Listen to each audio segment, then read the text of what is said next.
The day I overheard my son tell his wife I was losing it was the same day I realized the maple tree he'd carved his initials into as a boy was now tall enough to touch the second-story window of my home. How strange that both my son and that tree had grown in ways I never expected, one reaching toward the light, the other toward my darkest fear. Before we jump back in, tell us where you're tuning in from, and if this story touches you, make sure you're subscribed, because tomorrow, I've saved something extra special for you. I never thought I'd have to pretend to be senile to save myself from my own child. But when Thomas convinced my doctor to prescribe medication I didn't need and started misplacing my house keys, I knew exactly what was happening. He wanted my vacation home, the only asset his father left that he couldn't control, and he was willing to declare me incompetent to get it. What my son failed to remember was that I'd spent 30 years as a high school principal. I'd caught teenagers in more sophisticated schemes before their morning coffee. His plan had one critical flaw. He thought I'd be an easy target. He was wrong. The first time I noticed something was wrong was during the annual Davidson family Thanksgiving. I'd hosted this gathering in my Oakridge home for over 40 years, even after Robert passed away. The house always smelled of sage and cinnamon, with the fireplace casting a warm glow across 3 generations of family photos. That evening, as I reached for the carved crystal gravy boat, a wedding gift Robert and I had received decades ago, my son Thomas stopped me mid-motion. "I'll take care of that, Mom," he said, his voice carrying that peculiar tone adults use with small children. "Remember what happened last Christmas? We don't want another accident." There had been no accident. Last Christmas, I knew this with absolute certainty, but before I could correct him, I caught the meaningful glance he exchanged with his wife, Rebecca. "Tom's right, Ellie," she added, her nurse's voice smooth and professional. "Let's keep the white tablecloth. Pristine this year." I felt a peculiar chill despite the warmth of the room. My daughter-in-law's expression held something I couldn't quite place. Concern, yes, but tinged with something else. Discomfort, complicity. My 14-year-old grandson, Noah, was absorbed in his phone, but 11-year-old Lily watched the exchange with a slight furrow in her brow. I allowed Thomas to take the gravy boat, more interested in understanding this fabricated memory than defending myself. As a retired high school principal, I'd developed a finely tuned radar for teenage deception. Now, at 68, I was surprised to find those same skills activating in response to my 42-year-old son. After dinner, while everyone gathered in the living room, I overheard Thomas in the kitchen speaking to someone on his phone. "It's getting worse," he said in a hushed tone. "Mixed up Christmas with Thanksgiving now. No, Becky and I can't. Keep coming over every day." "Well, what about Pine Haven? It's sitting empty most of the year anyway." Pine Haven, our family cabin near Lake Cascade, Idaho. Robert had purchased it 30 years ago when property values were reasonable. Now, with luxury developments sprouting around the lake, that modest cabin sat on land worth over $1 million. My husband had been explicit in his will. The cabin remained solely in my name, separate from the family trust Thomas managed. I quietly retreated before he could spot me, my mind calculating. Thomas's investment firm had been struggling. He'd asked for a temporary loan just 3 months earlier, which I'd declined. His request had come shortly after I'd mentioned possibly selling Pine Haven, as the stairs were becoming difficult for my knees. The next morning, as Thomas and his family prepared to leave, he casually suggested I see Dr. Walsh for a checkup. "You seemed a little confused last night, Mom. Probably nothing, but better safe than sorry." I smiled and kissed his cheek, always looking out for me. As their car disappeared down the driveway, I called my oldest friend, Margaret Chen. Maggie had retired from her law practice 5 years earlier, but kept her license active, just to keep things interesting. "Ellie," she said when I explained my suspicions, "please tell me you're being paranoid." "I wish I were," I replied, but something doesn't feel right. Thomas has always been ambitious, she said carefully.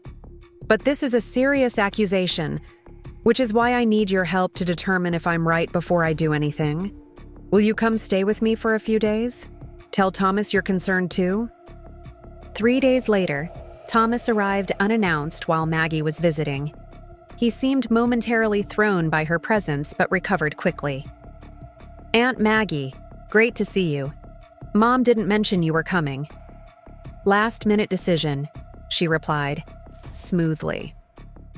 Ellie and I were due for a girls' week. Thomas nodded, then produced a small pill organizer from his pocket. Just dropping off Mom's new medication. Dr. Walsh called it in yesterday. I hadn't seen Dr. Walsh in months. How thoughtful, I said, accepting the organizer. What are these for? Thomas's smile tightened slightly. For your memory, Mom. We discussed this yesterday when I called. Dr. Walsh is concerned about your cognitive function. Another fabricated conversation. I nodded as though trying to recall it. Right, of course. Silly me. After Thomas left, Maggie and I examined the pills. With her arthritis-curved fingers, she held one up to the light. Donepezil, she said, used for dementia patients. My Harold was on this in his final year. I've never been diagnosed with dementia, I said, a coldness settling in my chest. Maggie's eyes, sharp behind her red-framed glasses, met mine. I believe you, Ellie. Let's call Walsh's office. Dr. Walsh's receptionist confirmed an appointment I hadn't attended, and a prescription called in by Dr. Walsh himself. When I asked to speak with him, I was told he was unavailable but would call back. He never did.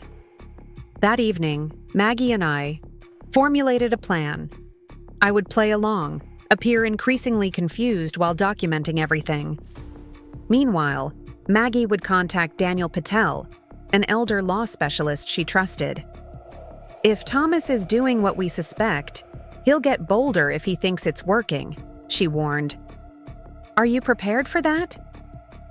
I thought of my late husband, of the promise we'd made to protect what we'd built together. I spent 3 decades managing teenagers who thought they were smarter than the system, Maggie. I can handle my son. For the next 2 weeks, I began forgetting small things when Thomas or Rebecca visited. I'd leave the kettle on or misplace my glasses. Each incident was carefully documented in a journal after they left, along with their reactions. Thomas, I noticed, always made phone calls immediately after witnessing these episodes. During this time, I also visited 3 different doctors for cognitive evaluations, all confirming I showed no signs of dementia or significant memory impairment. Daniel Patel advised documenting these findings and securing my important papers, including the deed to Pine Haven. It was Noah who inadvertently confirmed my suspicions. While helping him with a history project one afternoon, I mentioned offhand that I was considering selling Pine Haven come spring. His thumbs paused over his phone. But Dad said we're keeping it. He's already talking to people about renovating this summer. Is that so? I kept my voice neutral. What kind of renovations? Dunno, he shrugged. But he showed Mom plans for turning it into some kind of luxury rental. Said it would solve their problems. The pieces clicked into place. Thomas wasn't just after the property. He'd already made plans for it. Plans that required my signature or, failing that, power of attorney. My opportunity to gather concrete evidence came when Thomas invited me to dinner at his home the following week. While Rebecca showed me their new garden, Thomas stayed inside to take an important call. With Noah and Lily distracted by their tablets, I excused myself to use the bathroom. Instead, I slipped into Thomas's home office. His laptop sat open. On the desk, the screen dimmed but unlocked. Years of confiscating prohibited items had made my movements quick and silent. I plugged in the small recording device Daniel had provided, disguised as a standard USB drive. It would copy browser history, emails, and document access. As I turned to leave, my eyes caught a document on the adjacent printer tray. Petition for guardianship of incapacitated person, with my name clearly visible in the header. I heard footsteps and quickly snapped a photo with my phone before slipping out and into the bathroom. When I emerged, Thomas was waiting in the hallway. "Everything okay, Mom? You were gone a while." "Just powdering my nose, dear," I said, deliberately, using an outdated phrase I knew would reinforce his perception of me as a confused elderly woman. That night, I forwarded the photo to Daniel and Maggie. Preparing and narrating this story took us a lot of time, so if you are enjoying it, subscribe to our channel. It means a lot to us. Now back to the story. Daniel called immediately. "Mrs. Davidson, this is serious. The petition isn't filed yet, but it's clearly prepared. There's also an affidavit attached from a Dr. Cooper, not your regular physician. What do we do now?" "We accelerate our countermeasures," he said firmly, "and I believe it's time to involve Detective Torres from the Elder Abuse Unit." The following day, Thomas called with an unusual request. "Mom, I need the keys to Pine Haven this weekend. I want to take a contractor up to look at that leak in the guest bathroom." There was no leak in the guest bathroom. "Of course, dear," I said, "but I'd like to come along. It's been too long since I've seen the lake." A pause. "That's not necessary, Mom. It'll be boring contractor talk, and the drive might be too much for you." "Nonsense. Fresh air would do me good." When he arrived to pick up the keys that Saturday, I was waiting with my overnight bag packed. Thomas's face tightened with barely concealed annoyance. "Mom, I told you?" "I know what you told me," I said pleasantly, "but I've decided to come. Unless there's some reason you don't want me there?" Rebecca emerged from the passenger seat, her expression concerned. "Ellie, we're worried about the stairs at the cabin." "Your knees?" "My knees are just fine for a weekend visit to my own property," I replied, emphasizing the ownership. "Now, shall we get going? Traffic gets terrible near the pass." The 3-hour drive to Lake Cascade was filled with tense silence. I noticed Thomas texting frequently when he thought I wasn't watching. As we neared the lake, the tension in the car thickened when Thomas took an unfamiliar turn. "Thomas, you've missed the turn to Pine Haven." "Just a quick stop first," he replied. "There's someone I'd like you to meet." We pulled into the parking lot of a modern medical building I didn't recognize. Through the window, I saw a man in a suit waiting by the entrance. The same man from a photo I'd seen on Thomas's desk, his college friend Jason Reynolds. "What's this about?" I asked, though I already knew. "Dr. Cooper has kindly agreed to see you on a Saturday," Thomas said, his voice gentle but firm. "We're concerned about these memory issues, Mom. This is just a quick evaluation." "I see." I unbuckled my seatbelt slowly. "And Jason, is he a medical professional now too?" Thomas looked startled. "You remember Jason? He's just meeting us afterward to discuss some investment opportunities." "How convenient," I said, pulling out my phone. "You know, I think I should call Maggie. She'd want to know about this appointment." Thomas reached for my phone. "Mom, please, this is routine. Let's not worry Maggie over nothing." I held the phone away. "If it's routine, she won't be worried." Before he could respond, I pressed the emergency alert Daniel had set up on my phone. Within moments, my screen showed an incoming call from Margaret Chen. "Hello, Maggie," I said cheerfully. "You'll never guess where Thomas has brought me, instead of Pine Haven." I described our location with careful precision as Thomas's face darkened. "How interesting," said Detective Torres's voice on the other end of the line. "Mrs. Davidson, is there any reason you feel unsafe?" I looked directly at my son. "Not unsafe, no. Just surprised by this unscheduled medical evaluation with a doctor I've never met, accompanied by Thomas's business partner." When I ended the call, Thomas's confident facade had cracked. "Mom, you're blowing this out of proportion. We're trying to help you." "By declaring me incompetent so you can take Pine Haven? By falsifying medical records and prescriptions?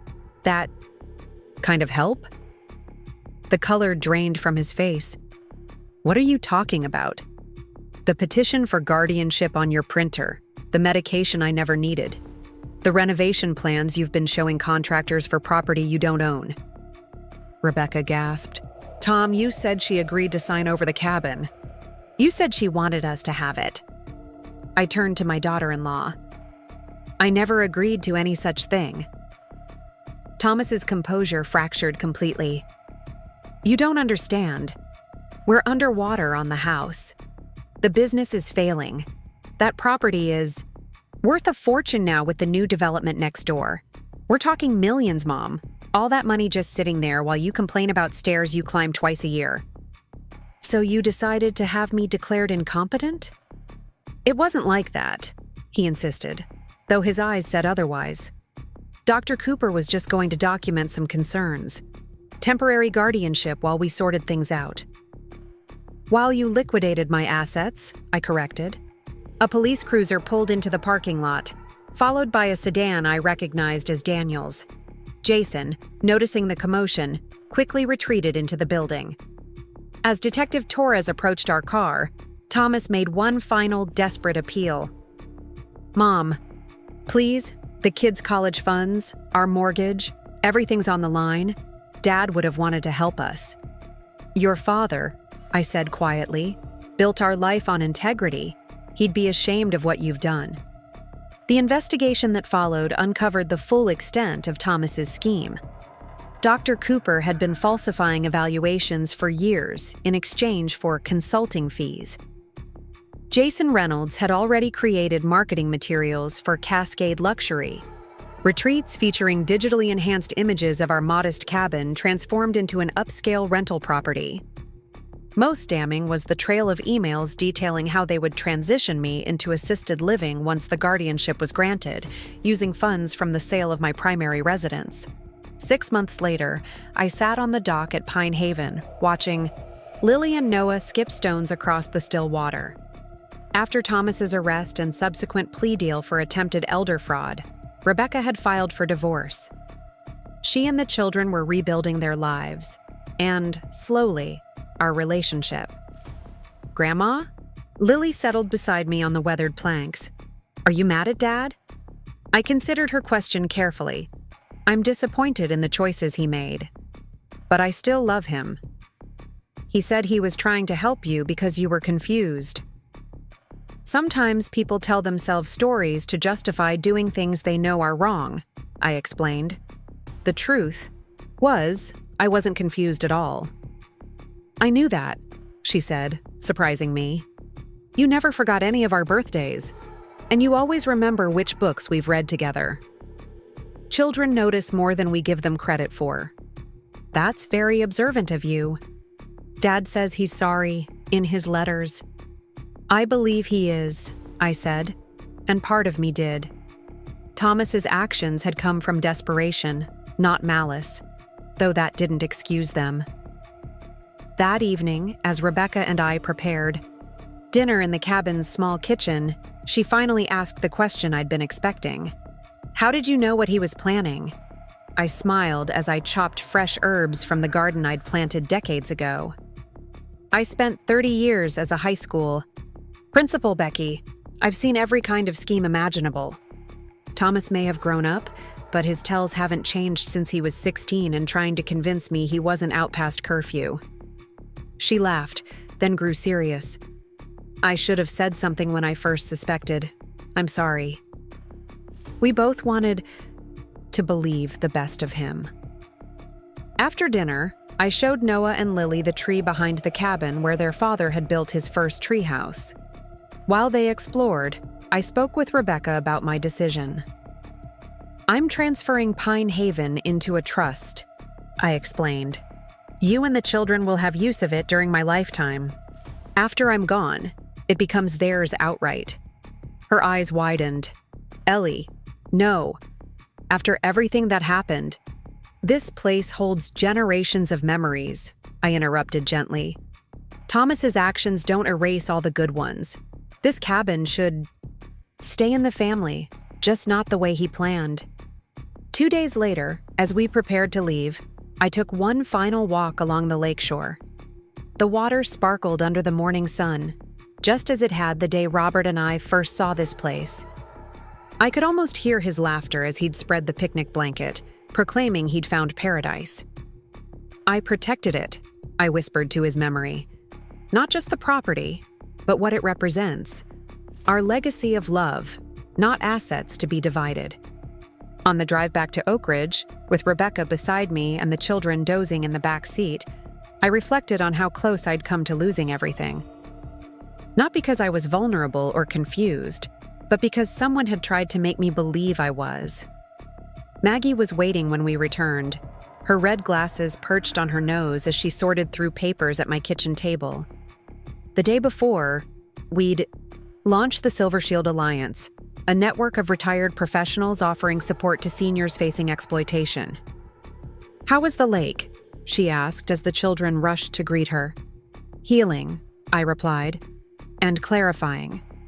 That evening, after everyone had gone, I sat on my porch swing watching the maple tree sway in the breeze. The same tree where Thomas had carved his initials, now bearing witness to how far we'd both come from those innocent days. I fingered the key to Pine Haven, the key Thomas had so desperately wanted. In the end, it wasn't just access to a property he'd sought. It was control over a narrative where I was diminished, incompetent, and easily dismissed. But I had written a different ending to that story. One where wisdom doesn't diminish with age, where experience becomes armor, and where an easily confused woman turns out to be the most clear-eyed person of all. Thank you for watching. If this story resonated with you, please subscribe and share your thoughts below. Remember, age doesn't determine your strength. It refines it. The morning after, I discovered Thomas's text messages about Pine Haven. I woke to find frost etching delicate patterns on my bedroom window. Winter had arrived early in Oakridge, much like my son's plan to take control of my life.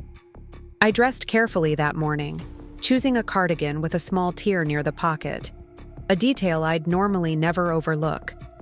Every element of my appearance needed to support the narrative Thomas was creating, that his once capable mother was slipping away. I'd spent most of the night reviewing our family photo albums, searching for clues I might have missed. When exactly had my son's ambition turned to desperation?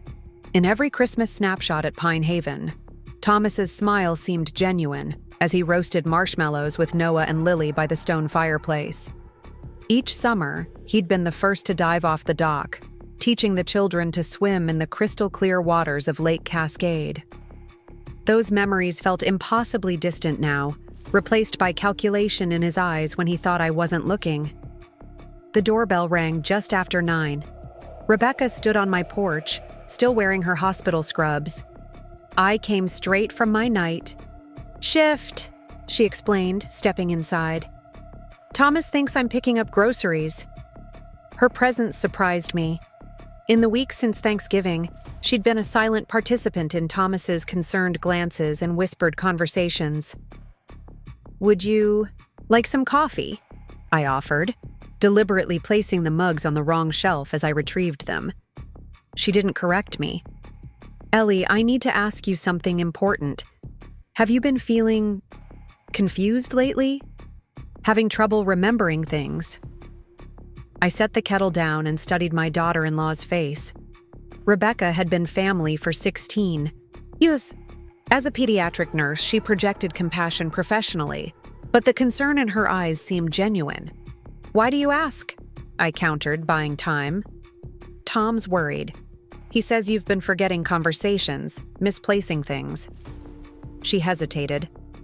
"Last week he found your house keys in the refrigerator." A clever touch. Thomas had always been creative. "Did he?" I murmured. "How strange. He's arranging for you to see a specialist, Dr. Vivian Cooper.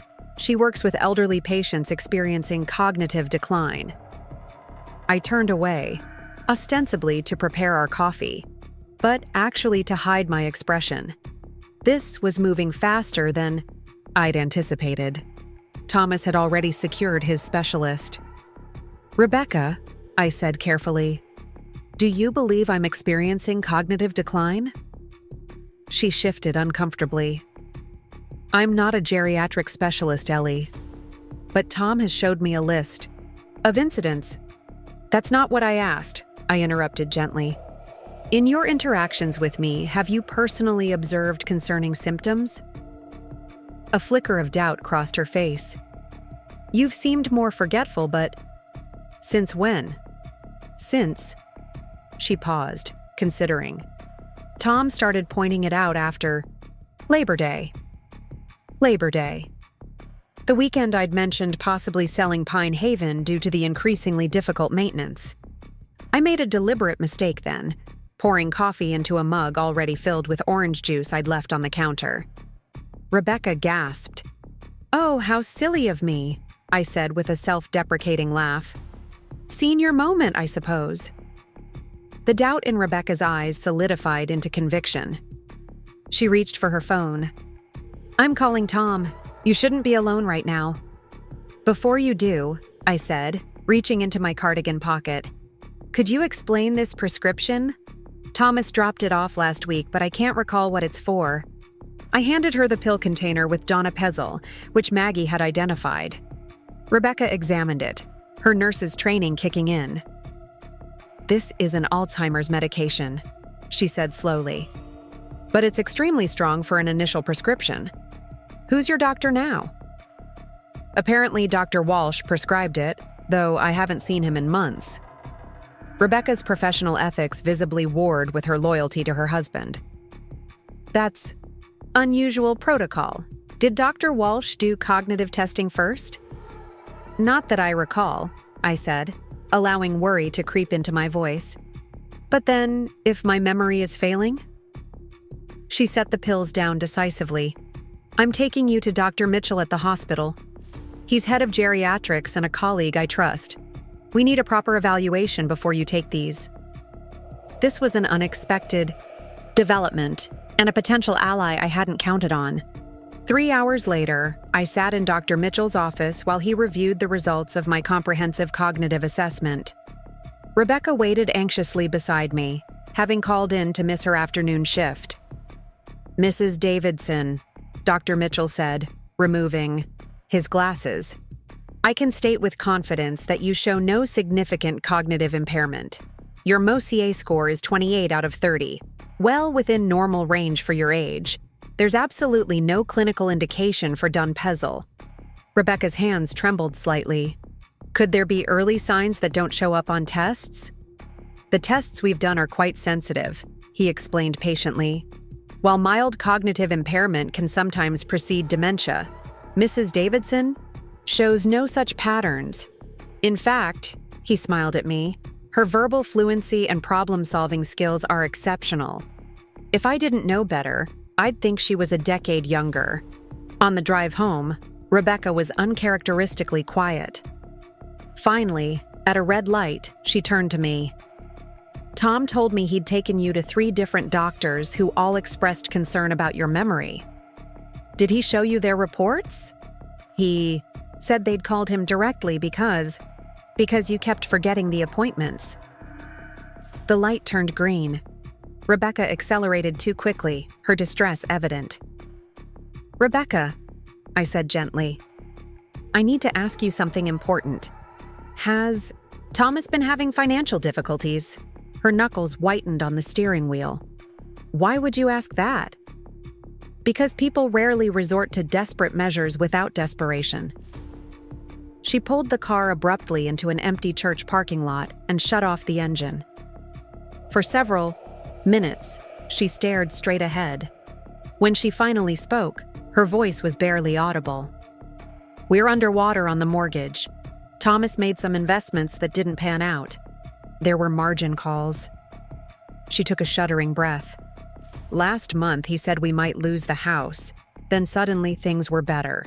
He said he'd found a solution. Around the time I mentioned possibly selling Pine Haven, her head snapped toward me, eyes widening in realization. Ellie, you don't think... I don't know what to think. I interrupted, not wanting to force her to choose sides explicitly. But I'd like you to come with me to see someone. An hour later, we sat in Daniel Patel's office while he explained the legal concept of guardianship fraud to an increasingly pale Rebecca. Unfortunately, Daniel said, it's becoming more common. An adult child convinces medical professionals and courts that their parent is incapacitated, gaining control over their assets. By the time the elderly person realizes what's happening, their resources have often been liquidated. But that's elder abuse, Rebecca whispered. Yes, Daniel agreed. And it carries significant legal penalties. Rebecca turned to me, tears streaming down her face. Ellie, if Thomas is doing this, I had no idea. You have to believe me. I do, I assured her, taking her hand. Which is why I need your help to find out exactly what he's planning before he can harm himself further. On the drive to my house, we formulated a plan. Rebecca would maintain the appearance of believing Thomas's narrative while secretly helping me gather evidence. As a nurse, her documentation of my actual cognitive state would carry significant weight. When Thomas called her cell phone, frantic about our whereabouts, she answered with a performance worthy of a stage actress. Yes, I took her to get evaluated. No, they didn't find anything conclusive. She seems fine now, but got confused. In the grocery store. I'm staying with her tonight just to be safe. After she hung up, she looked at me with renewed determination. He's meeting Dr. Cooper tomorrow to discuss options. What do we do now? Now, I said, we give him exactly what he expects. That evening, when Thomas arrived to check on me, he found Rebecca helping me into a robe, though it was only 7 o'clock. Mom's had a difficult day, Rebecca explained, playing her role perfectly. She got confused at the store and couldn't remember which car was hers. I allowed my gaze to wander vaguely, clutching my robe closed with trembling fingers. Thomas? Is it time for breakfast already?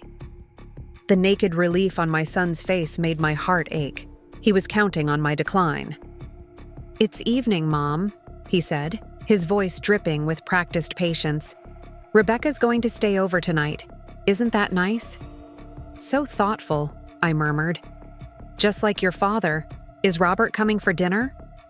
Thomas's eyes lit up at this apparent confusion about his deceased father. Dad's not here, Mom. Remember? He passed away years ago. Of course, I said, forcing my voice to waver. Silly me. When Rebecca helped me to my room, ostensibly to rest, I dropped the act immediately. He's convinced, I whispered. Did you see how pleased he was when I mentioned Robert? Rebecca looked ill. I can't believe this is happening. Tomorrow, I said firmly. We need to find out exactly what he's planning with Dr. Cooper, and I'll need access to his home office. The following day, Rebecca texted me from her lunch break. Meeting confirmed with Cooper at 3 p.m. Office appointment, not house call. This gave me the opportunity I needed. With Thomas occupied, I could search his home office without interruption. Maggie drove me to their suburban house, waiting in the car as lookout, while I let myself in with the spare key Rebecca had provided. Thomas's home office was meticulously organized, a trait he'd inherited from me. The filing cabinet yielded nothing unusual, but his desk drawers were locked. Using the letter opener from his pencil cup, I managed to work the simple lock open. Inside, I found a folder labeled Mother Transition Planning. The clinical detachment of the title sent a chill through me. The documents inside detailed a comprehensive plan, psychiatric evaluation scheduling, guardianship filing dates, power of attorney forms awaiting signatures, and most disturbingly, brochures. From Aspen Grove Assisted Living with anticipated move-in dates circled in red. Most damning was a printed email exchange with Jason Reynolds discussing the immediate liquidation of assets post-guardianship. Attached was a property valuation for Pine Haven showing $7 million, far more than I'd realized the modest cabin was worth, along with renovation plans to convert it into a luxury vacation rental. I photographed everything with my phone, careful to leave the documents exactly as I'd found them. In the bottom drawer, I discovered a small recorder. Playing it back revealed Thomas rehearsing a conversation. "Mom, I know this is difficult, but the doctors all agree you need more support than we can provide at home. Aspen Grove has wonderful programs." My hands trembled as I replaced everything. This was no impulsive scheme born of financial desperation. This was a calculated plan, months in the making. As I closed the office door, I noticed a family portrait hanging in the hallway. Thomas and Rebecca with the children at Pine Haven last summer. We were all smiling, the lake glittering behind us. I remembered taking that photo, Noah complaining about the sun in his eyes, Lily insisting on holding the fishing rod she'd used to catch her first trout. How had we gone from that moment to this? My phone buzzed with a text from Maggie. "Car pulling into neighborhood. Get out now." I slipped out the back door and through the side gate, meeting Maggie at the corner just as Thomas's car turned onto the street. "Did you find what you needed?" she asked as we drove away. "More than I wanted to," I replied, my voice hollow. That evening, Rebecca confirmed what the documents had revealed. Thomas had convinced Dr. Cooper that I was experiencing rapid cognitive decline and needed immediate intervention. The plan was to have me declared incompetent within the month. "He's scheduled an evaluation for you next Tuesday," Rebecca said, her face drawn with stress. "Dr. Cooper will come to the house. She'll find you confused, possibly combative when questioned. The report will go straight to the court. And then? Then Thomas files for emergency temporary guardianship, with my supporting statement about your condition." I nodded, processing this. "Which you won't be providing." She looked away. "Ellie, he's still my husband, the father of my children, if I actively oppose him." "You're worried about what happens afterward," I finished for her. "To your family. I can simply say I'm not qualified to assess your condition. That's not opposing him. It's being honest about my limitations." It wasn't the full support I'd hoped for, but I understood her impossible position.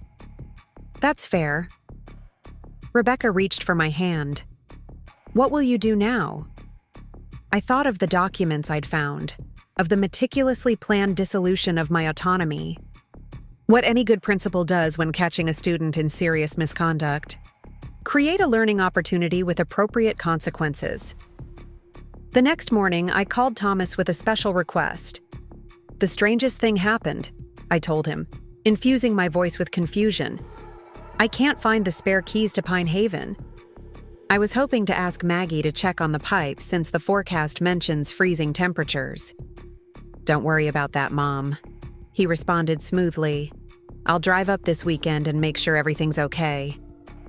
"Would you? That would be such a relief. The keys must be somewhere in this house. Senior moment, I suppose."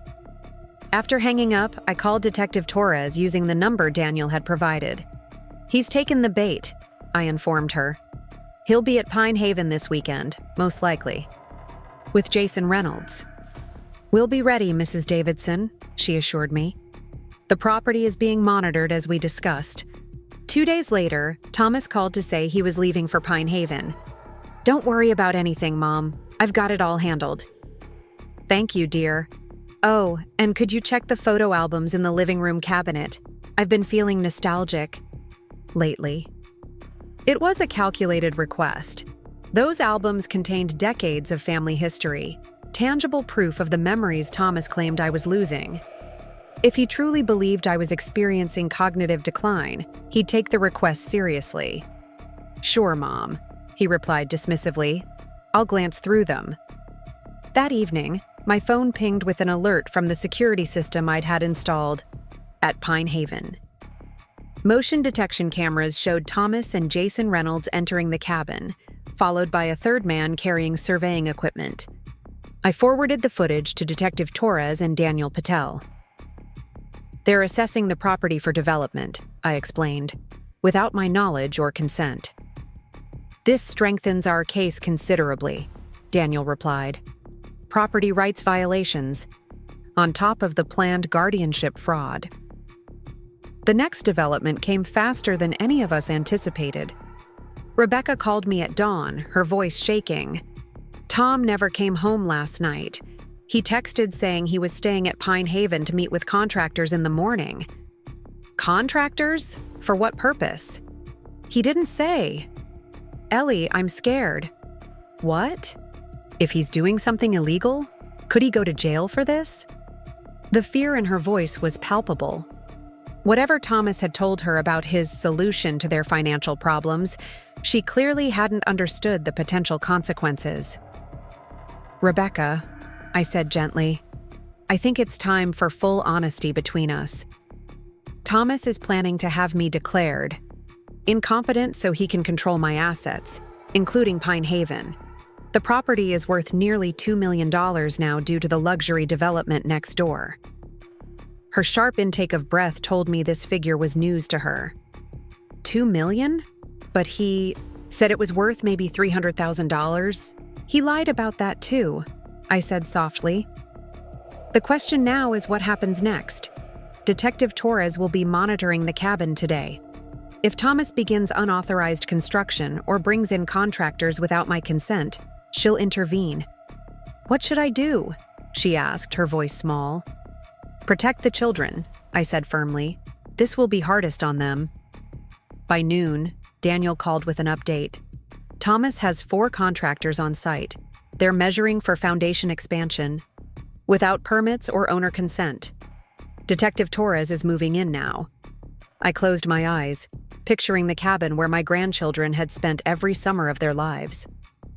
The dock where Noah had learned to fish, the small beach where Lily had built countless sandcastles. Thomas wasn't just stealing my property, he was ransacking our family heritage for quick profit. Keep me updated, I told Daniel.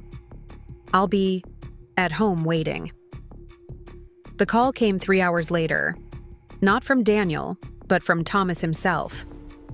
What the hell did you do? He demanded, his voice a furious whisper. I protected what's mine, I replied calmly. Something you forced me to do. There are police here, he hissed. They're talking about trespassing charges, property fraud. Mom, you have to tell them. This is a misunderstanding. Is it? I asked. Was it a misunderstanding when you told Dr. Walsh I needed dementia medication? When you prepared guardianship papers? When you planned to ship me off to Aspen Grove while you liquidated my assets? Silence stretched between us. When he finally spoke, his voice had changed completely. How long have you known? Long enough to document everything.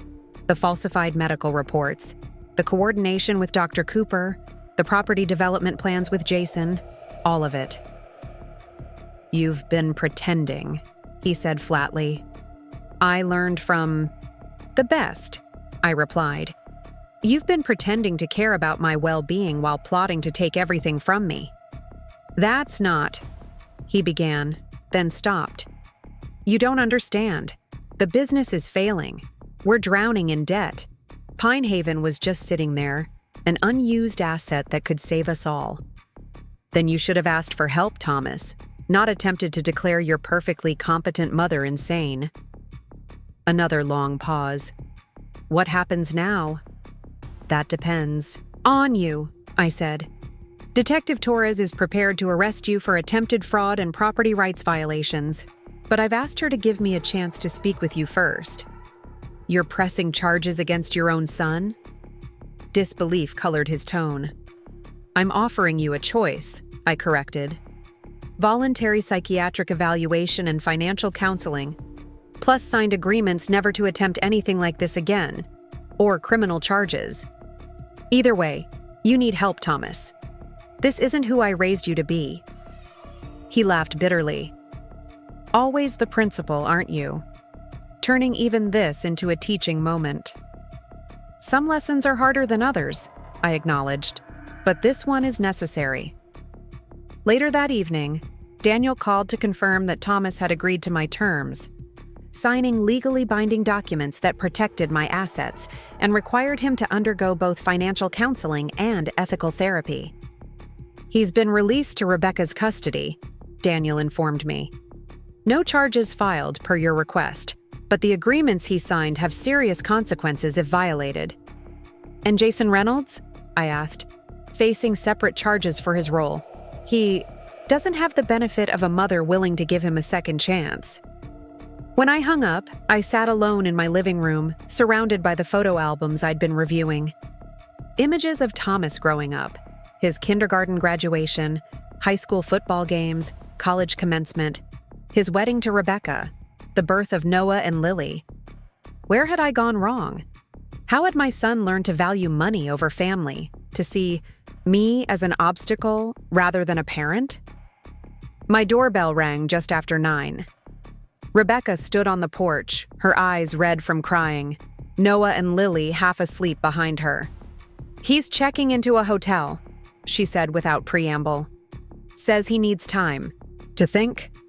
I told him I need time too, to decide if our marriage can recover from this. She straightened her shoulders. "The children and I would like to stay here tonight if that's okay." I opened my arms, and my grandchildren rushed into them. Of course it's okay," I murmured into Lily's hair. "This is your home too." That night, as a winter storm descended on Oakridge, I made up beds for the children in the same guest room Thomas had used during his high school years. Rebecca took the sofa, declining my offer of the master bedroom. "I can't face him alone right now," she confessed as I brought her extra blankets. "I keep wondering if I should have seen this coming."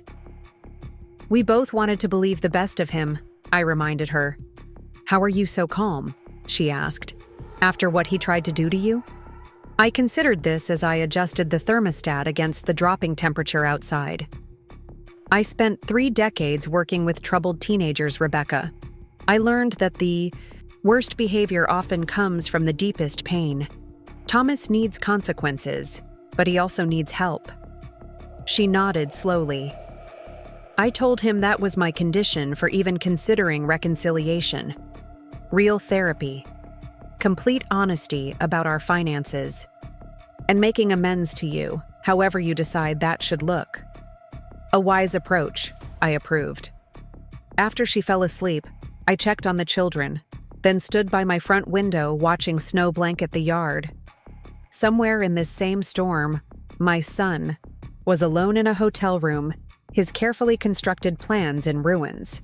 I felt no satisfaction in his distress, only resolve that whatever happened next would be guided by justice, tempered with compassion. My phone buzzed with a text message. "Thomas, I'm sorry. I don't expect forgiveness. But I want you to know, I see what I nearly destroyed. Not just Pine Haven, but our whole family." I didn't respond immediately. True reconciliation would require more than a text message apology. It would demand sustained effort, genuine remorse, and earned trust, none of which could be accomplished overnight. But it was a beginning. The storm continued through the night, ice crystals forming intricate patterns on my windows. Beautiful, in their complexity, fragile in their structure. Much like family bonds, I reflected, easy to shatter, painstaking to repair. Outside, the maple tree Thomas had climbed as a boy stood firm against the wind, its branches heavy with snow but unbroken. Time would tell if my son possessed the same resilience, the capacity to bend without breaking, to weather life's storms with integrity intact. I finally replied to his message with simply, "Tomorrow. We'll talk tomorrow." One step at a time. That was all any of us could manage now. Careful steps forward on ice-covered ground, aware that beneath the frozen surface, the solid earth remained. Changed, perhaps, by the season's harshness, but still there. Still home. Morning light filtered through the frost-covered windows as I prepared breakfast for Rebecca and the children. The conversation with Thomas loomed ahead of me, scheduled for noon at the Riverside Cafe, neutral ground suggested by Daniel. I whisked eggs with mechanical precision, my mind rehearsing what needed to be said, what boundaries must be established. Noah shuffled into the kitchen, his teenage frame somehow both gangly and slouched. At 14, he was at that awkward stage where boyhood and manhood collide, creating a volatile mixture of emotion and bravado. "Morning, Grandma," he mumbled, reaching for the orange juice. "Sleep well?" I asked, sliding a plate of scrambled eggs and toast toward him. He shrugged, that universal teenage response that conveyed everything and nothing. "Is Dad in trouble?" The directness of his question caught me off guard. I set down my spatula and gave him my full attention. "Your father made some poor choices. Noah, there are consequences for those choices." "Mom was crying last night. She thought I couldn't hear." I nodded, acknowledging his observation without diminishing it. "This is difficult for everyone. Dad said you're getting confused a lot, forgetting things." His eyes, so like Thomas's, studied me intently. "But you don't seem confused to me." "What do you think?" I countered gently. He considered this while taking a bite of toast. "I think Dad's been acting weird, secretive, and I heard him talking to someone about Pine Haven, something about development potential." My heart ached at the perceptiveness of this child. "Your father is facing financial problems. He saw Pine Haven as a solution." "So he lied about you being confused?" Noah's voice sharpened with indignation. "That's messed up, Grandma." "Yes," I agreed simply. "It is." Rebecca entered then, Lily trailing behind her. The conversation shifted to lighter topics: school assignments, the snow day that had been declared, plans for making cookies later. But Noah's eyes held a new wariness, the first fractures in his image of his father becoming visible. After breakfast, I called Maggie to brief her on the upcoming meeting. "Are you sure you don't want me there?" she asked, concern evident in her voice. "Thomas needs to face me directly," I explained. "Too many people will make him defensive." "Daniel will be outside in the parking lot," she reminded me. "One call, and he's there." "I know, but I'm hoping it won't come to that." After hanging up, I dressed carefully, choosing a tailored blazer and slacks that projected competence rather than the cardigan with the tear I'd worn to play into Thomas's narrative. Today wasn't about playing roles, but reclaiming my own. The Riverside Cafe sat on the banks of the Oakridge River, its large windows offering views of the water and the snow-covered recreation path that wound alongside it. I arrived early, selecting a corner table that provided both privacy and a clear sightline to the entrance. Thomas arrived precisely at noon, his normally immaculate appearance slightly disheveled. The hotel bed hadn't been kind to him. Dark.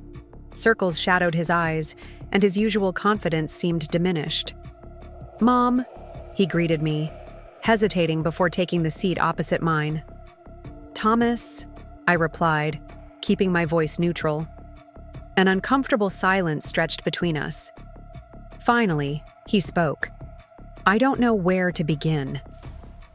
"The beginning would be appropriate," I suggested. "When did you first decide that having me declared incompetent was an acceptable solution to your financial problems?"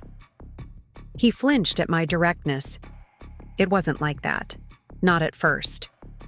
"Then help me understand what it was like."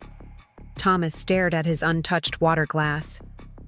"The investment firm has been struggling for years. The market downturn hit us hard, and I made some high-risk plays to try to recover. They didn't pay off." His voice dropped. "We remortgaged the house twice, maxed out credit cards. I started borrowing from clients' accounts, planning to replace it when things turned around." "Embezzlement," I clarified, feeling a fresh wave of disappointment. "Temporary reallocation," he countered, then sighed. "Yes, embezzlement. When you mentioned selling Pine Haven, I saw a lifeline. The development next door has sent property values soaring. With Pine Haven's waterfront location, we're talking nearly $2 million. So you decided to take it from me rather than ask for help. He met my eyes for the first time.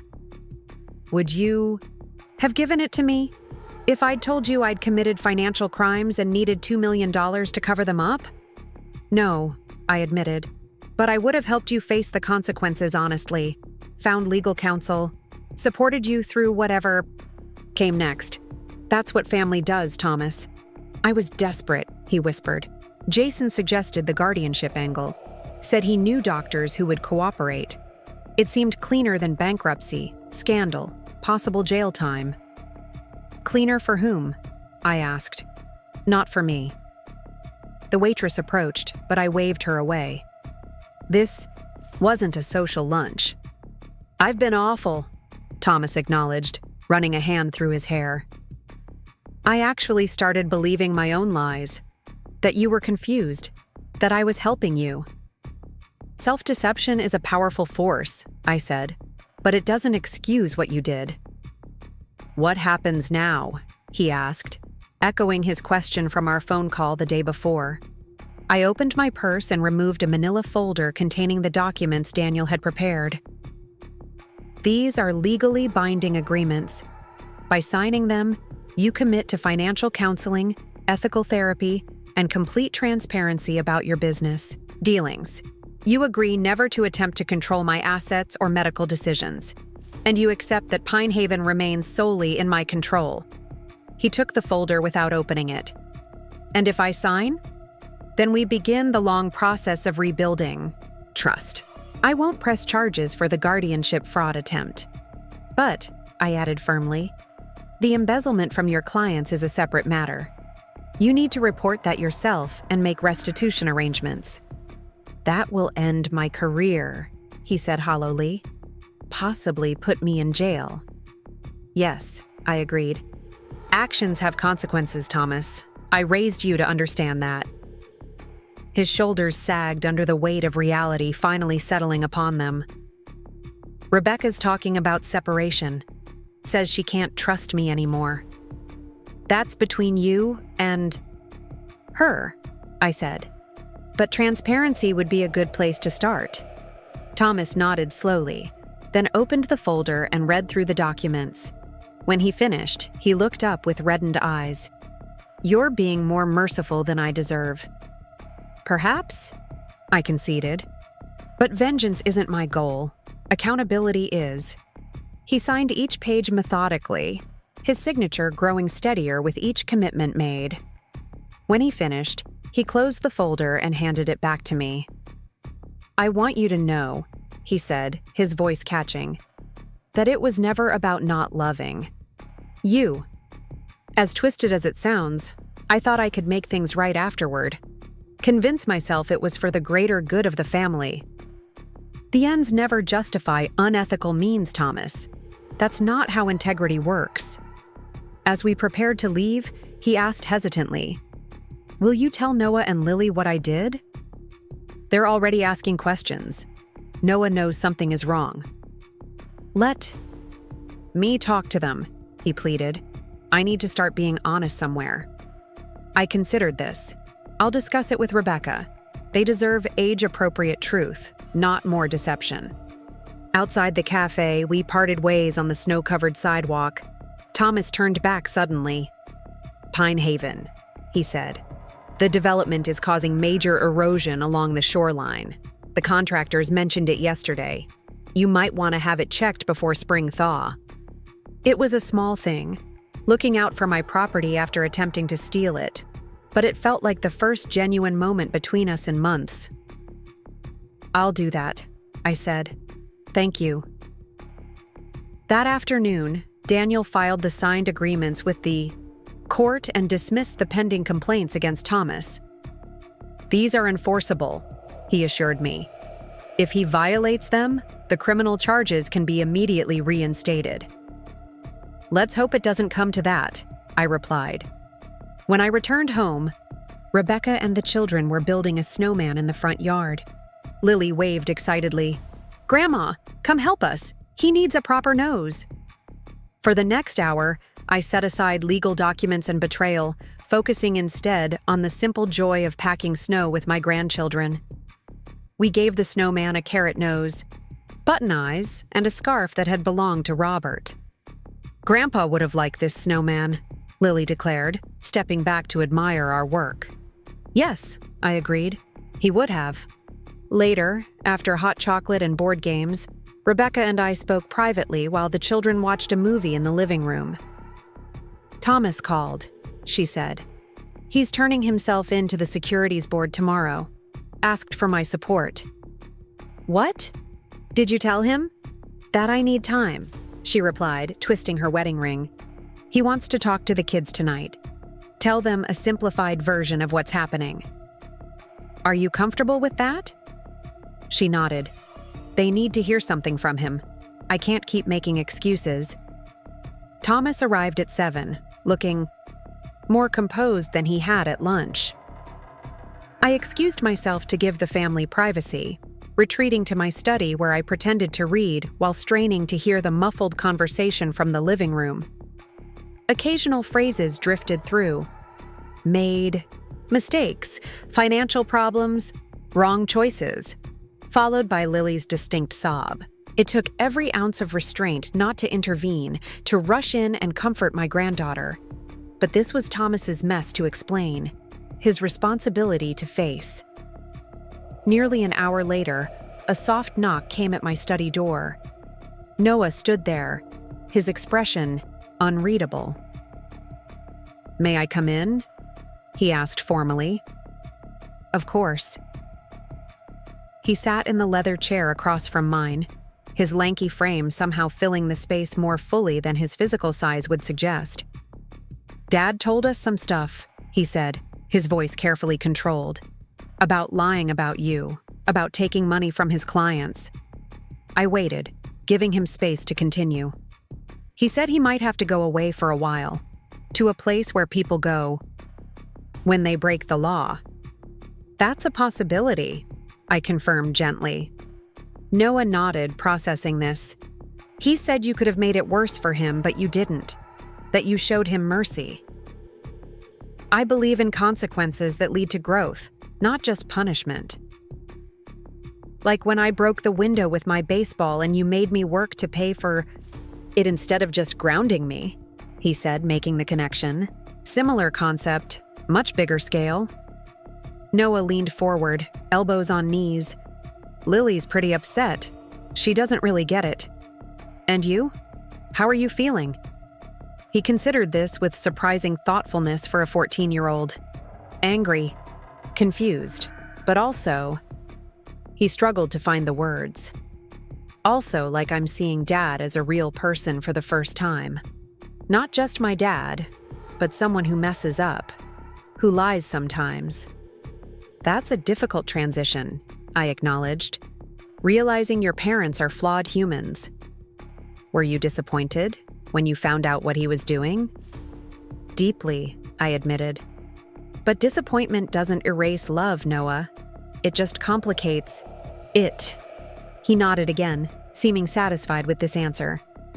"Mom says we're staying here for a while. Is that okay?" "For as long as you need," I assured him. After he left, I remained in my study, reflecting on the day's events. Thomas had taken his first steps toward accountability, but the road ahead would be difficult. His career was effectively over. Legal consequences were likely. His marriage hung in precarious balance. And yet, there was something honest about facing reality that felt like progress. The elaborate deception had ended. Now came the painful but necessary work of rebuilding from truth, however uncomfortable. My phone chimed with a text from Maggie. "Coming over tomorrow to discuss Pine Haven erosion issue. Bringing my nephew who's an environmental engineer." I'd almost forgotten Thomas's parting comment about the shoreline. It seemed insignificant compared to everything else, but property damage could still be costly. The following morning dawned clear and cold. Fresh snow glittered under brilliant sunshine as Maggie's car pulled into my driveway, followed by a pickup truck I didn't recognize. Her nephew, Alan, a stocky man in his 40s with Maggie's same direct gaze, greeted me warmly. Thomas mentioned erosion concerns at Pine Haven, I explained as we settled in the living room with coffee. Something about the development next door. Alan nodded. It's a common problem with lakefront development. When one property installs certain types of barriers or changes the natural shoreline, it can accelerate erosion on adjacent properties. How serious is it? I'd need to see it firsthand to be sure, he replied. But based on the satellite images I reviewed, the luxury development has redirected natural water flow patterns. Spring runoff could potentially undermine your cabin's foundation if it's not addressed. Could this be intentional? Maggie asked bluntly. Make Pine Haven uninhabitable so Ellie has to sell? Alan looked uncomfortable. It's possible. Sometimes developers create problems for holdout properties. It's unethical, but happens. Then we need to document everything, I decided. Can you visit the property this weekend? Absolutely, Alan agreed.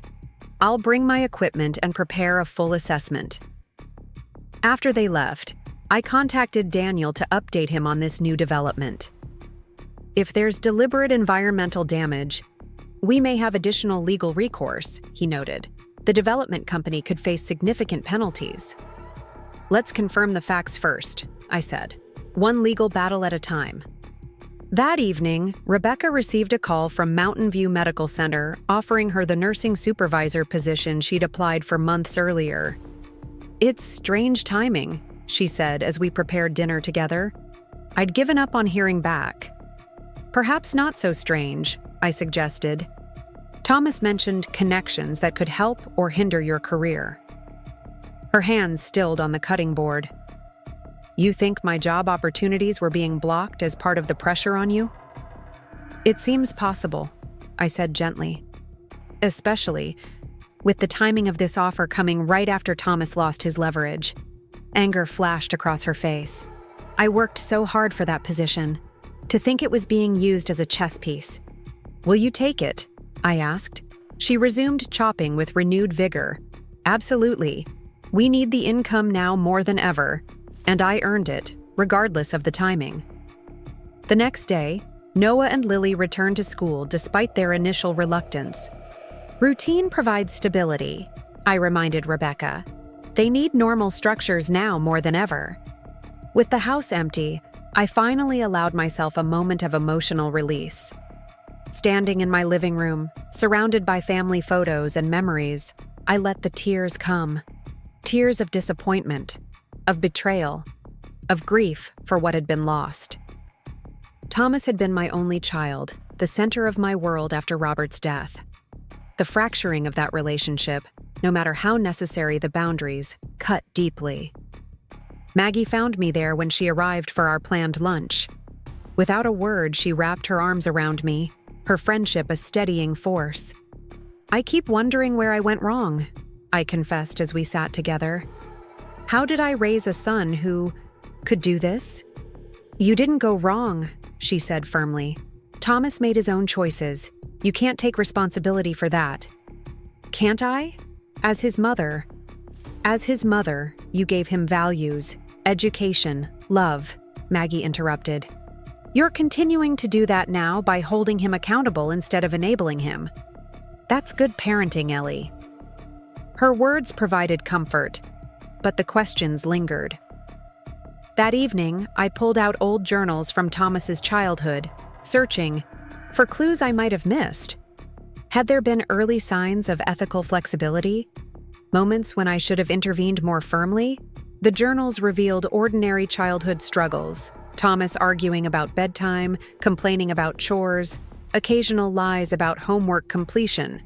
Nothing that predicted the elaborate scheme he'd constructed as an adult. One entry from his teenage years caught my attention. Thomas asked why Robert and I maintain separate finances, explained about financial independence, mutual respect. He seemed troubled by the concept, argued that marriage should mean, what's yours is mine. Need to revisit this conversation. I didn't recall if we ever had. Could such a small disagreement about financial philosophy have planted seeds that grew into his current worldview? Or was I searching for simple answers to complex questions? My phone rang, interrupting these reflections. Thomas, calling from his hotel room. "I met with the securities board today," he said without preamble. "They're launching a formal investigation. My license has been suspended pending the outcome." "I'm sorry it's come to this," I said sincerely. "I've been thinking about Pine Haven," he continued, "about what it really represents. It was never just property to you and Dad, was it?" The question surprised me. "No, it's where our family history lives. Every summer, every holiday, every milestone. It's more than land and a building." "I forgot that," he admitted. "All I saw was the dollar value." After we hung up, I sat with this small revelation. Thomas was beginning to see beyond his immediate financial needs, to recognize the deeper values he'd dismissed. It was a tiny step, but genuine. The following day, Rebecca and I visited Pine Haven together, accompanying Alan on his environmental assessment. The cabin looked smaller in winter, its dark green exterior stark against the snow-covered landscape. Lake Cascade stretched before us, frozen solid and blanketed in white. Alan worked methodically, taking soil samples along the shoreline and documenting the changes caused by the neighboring development. "They've diverted the natural watershed," he explained, pointing to newly installed culverts. "Spring runoff will channel directly toward your property instead of dispersing naturally." "Can it be corrected?" I asked. "Yes, but it'll require significant intervention. Retaining walls, proper drainage systems. It's not inexpensive." Rebecca walked along the shore, arms wrapped around herself against the cold. "We used to build sandcastles right here," she said, indicating a small cove. "The kids would spend hours constructing elaborate moats and bridges." I joined her, memories washing over me. Robert taught Thomas to fish off that dock. He was so proud when he caught his first perch. "This place meant everything to Tom as a child," she said softly. "I don't understand how he could try to sell it off." "Desperation changes people," I replied. "Makes them forget what matters." Alan's voice called us back to the present. "Mrs. Davidson, you should see this." He led us to the property line where the luxury development began. Massive stone barriers had been installed along their shoreline, effectively forcing the lake's natural movement toward Pine Haven's unprotected beach. "This isn't just bad planning," Alan said grimly. "This looks deliberate. They're accelerating erosion on your property while protecting theirs. I've seen this before when developers want to pressure a holdout to sell." "Can we prove that?" Rebecca asked. "The engineering plans would show intent," he replied. "But those would be difficult to access without a court order." "Then perhaps it's time to consider legal action," I decided. Daniel mentioned environmental regulatory violations could bring significant penalties. That evening, as we prepared to leave, I stood alone on Pine Haven's small deck, watching the sunset paint the frozen lake in shades of pink and gold.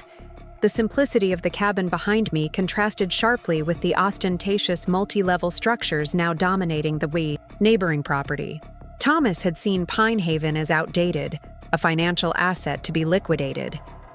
But standing there, I felt the weight of family history in every weathered board. This place had witnessed 4 decades of Davidson laughter, tears, celebrations, and quiet moments. It wasn't perfect. The kitchen was too small, the plumbing temperamental, the bedrooms cramped, but it was authentic. A repository of who we were as a family. I took a final photo of the sunset before locking up, wondering what the coming months would bring. Thomas faced potential legal consequences. The erosion issue demanded attention before spring thaw. Rebecca. And the children remained in limbo, neither fully separated from Thomas nor reconciled. And I had decisions to make about Pine Haven's future. Fight the development's environmental impact, renovate to address the erosion issues, eventually sell on my own terms. As we drove back to Oakridge, Rebecca glanced at me. "What are you thinking about?" "Foundations," I replied. "How quickly? They can erode if not properly protected, and how much work it takes to shore them up again." She nodded, understanding I wasn't just talking about the cabin. "Do you think it's possible to rebuild what's been damaged?" I thought of Thomas signing the agreements, his first steps toward accountability, of Noah wrestling with seeing his father as fallibly human, of Lily's tears giving way to questions about what would happen next. "Yes," I said finally. "With the right supports in place, even badly damaged foundations can be repaired. But they're never quite the same afterward. They bear the marks of what they've endured."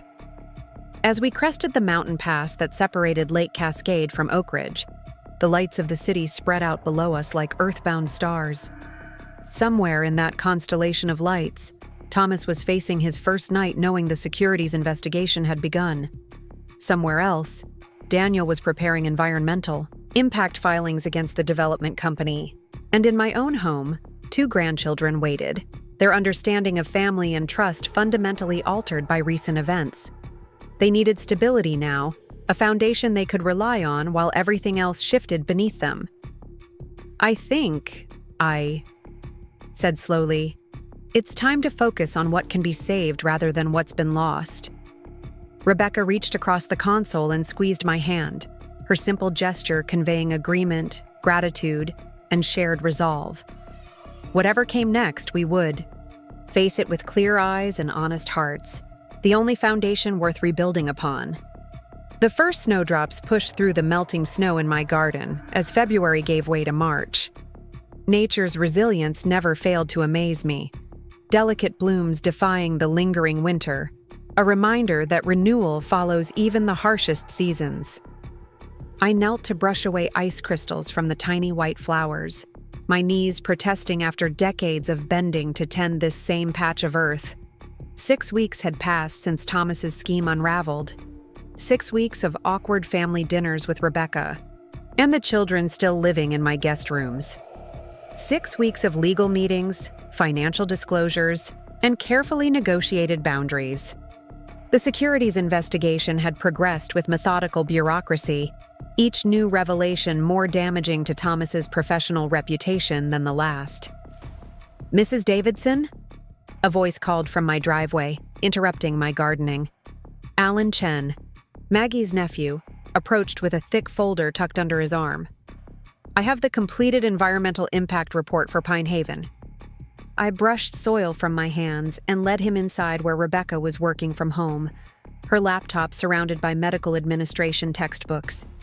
She closed her computer when we entered, her face questioning. "The erosion situation is worse than we initially thought," Alan explained, spreading diagrams across my dining table. "The development company didn't just redirect natural water flow, they've been actively pumping groundwater away from their property and toward yours." "That sounds deliberate," Rebecca said, examining the technical drawings. Alan nodded grimly. "It is. And now that the spring thaw has begun, you're looking at potential foundation damage within weeks, not months." "What are our options?" I asked. "Emergency mitigation would cost approximately $45,000, he replied. "A full remediation plan closer to $120,000. Or sell," I finished for him. "Harrington Development has made inquiries," he confirmed. "My colleagues in the environmental engineering field mentioned they're offering to purchase properties affected by the unfortunate drainage issues." Rebecca's expression hardened. "They create the problem, then offer to solve it by buying at a discount. How convenient." I studied the diagrams, remembering Robert's pride when we'd purchased the modest cabin. A high school teacher's salary hadn't stretched to lakefront luxury, but he'd saved for years to provide our family with that special place. Now corporate calculation threatened to erase those memories. "What timeline are we facing?" I asked. "For emergency measures? Days, not weeks. The spring runoff has already begun." After Alan left, Rebecca and I sat in thoughtful silence, Finally, she spoke. This isn't a coincidence, is it? Thomas's scheme and now this corporate pressure. It seems unlikely, I agreed. The timing is too perfect. Have you spoken with Daniel about it? He's filing for an emergency injunction today based on Alan's report. But legal wheels turn slowly compared to spring runoff. Rebecca gathered her textbooks, her nursing supervisor position requiring continuing education credits she completed during quiet evenings. Whatever you decide about Pine Haven, we'll support you. Thank you, I said, squeezing her hand. How are the children doing? She sighed. Noah's angry phase seems to be passing. He's talking about visiting Thomas this weekend. Lily's still having nightmares, though. And you? I asked gently. Taking it day by day, she replied with the practiced composure of someone accustomed to managing crises. The separation agreement is almost finalized. After she retreated to the guest room, I called Daniel for an update. His usually measured voice carried a note of excitement. The judge granted our emergency injunction, he reported. Harrington Development must cease all pumping activities immediately and provide engineering documents related to their drainage systems. That buys us time, I said, but not a permanent solution. There's more, Daniel continued. During discovery, we found communications between Jason Reynolds and Victor Harrington, the development company's CEO. A chill ran through me despite the warm spring afternoon. What kind of communications? Strategy discussions about acquiring Pine Haven. Reynolds mentioned having an inside track through your son. These exchanges date back almost a year, well before Thomas began questioning your competence. The implications settled like stones in my stomach. Thomas was working with them from the beginning. It appears so, Daniel confirmed. The guardianship scheme wasn't just about his financial troubles. He was actively collaborating with Harrington Development. I thanked Daniel for the update and hung up, my hands trembling slightly. The betrayal had deeper roots than I'd imagined. Thomas hadn't acted solely from desperate self-interest. He'd formed an alliance with corporate developers against his own family's legacy. When Noah returned from school, I did my best to maintain a normal facade. We worked on his science project. At the kitchen table, constructing a miniature water filtration system that reminded me painfully of the watershed issues threatening Pine Haven. Dad wants me to visit this weekend, Noah mentioned as we tested the filtration rates. At his new apartment. Thomas had moved from the hotel to a small one-bedroom apartment across town after the securities board froze most of his assets. The legal separation from Rebecca had progressed quickly, with Thomas offering minimal resistance to her terms. How do you feel about that? I asked. Noah shrugged, but the careful casualness couldn't mask his conflicted emotions. Weird, I guess, but he's still my dad. Yes, he is, I agreed, and he loves you very much. Even though he did those things? People can make terrible choices and still love their families, Noah. The two aren't mutually exclusive. He nodded, absorbing this complex truth with remarkable maturity for a 14-year-old. Mom said we might not be able to go to Pine Haven this summer because of some problem with the water. We're working on that, I assured him, not wanting to burden him with more adult concerns. There's some damage that needs repair.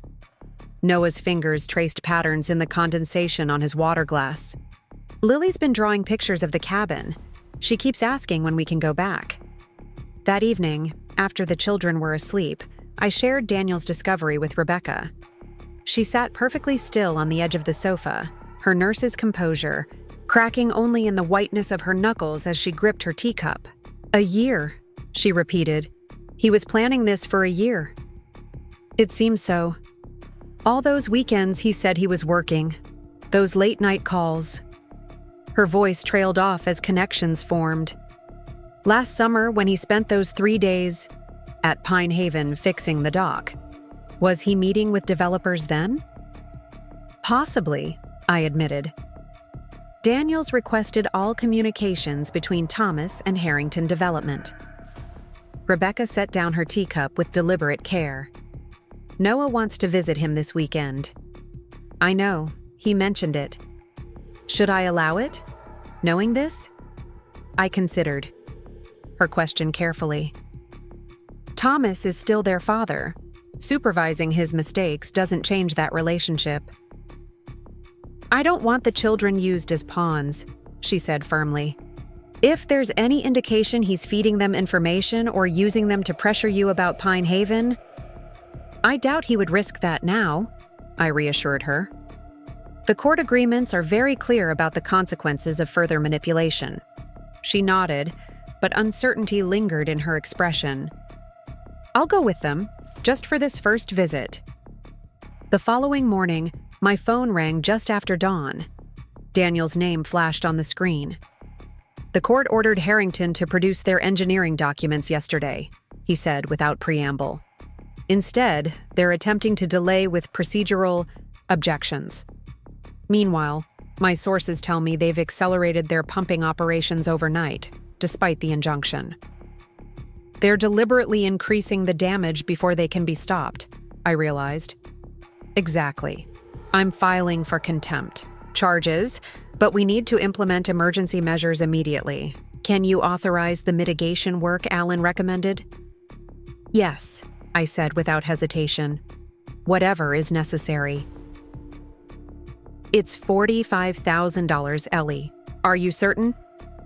Absolutely. After hanging up, I called Alan to give the authorization. He promised to have a crew at Pine Haven by noon, assuming they could access the property through the growing mudslides. When I explained the situation to Rebecca over breakfast, she looked troubled. That's a significant amount of money. Less than losing the cabin entirely, I pointed out. What about selling?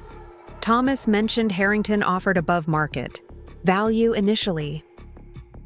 That was before we discovered their deliberate damage, I reminded her, and before we knew Thomas was working with them all along. She nodded, understanding my implied position. This was no longer just about property.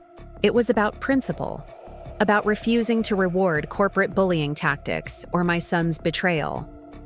By noon, Noah and Lily had packed small overnight bags for their visit with their father.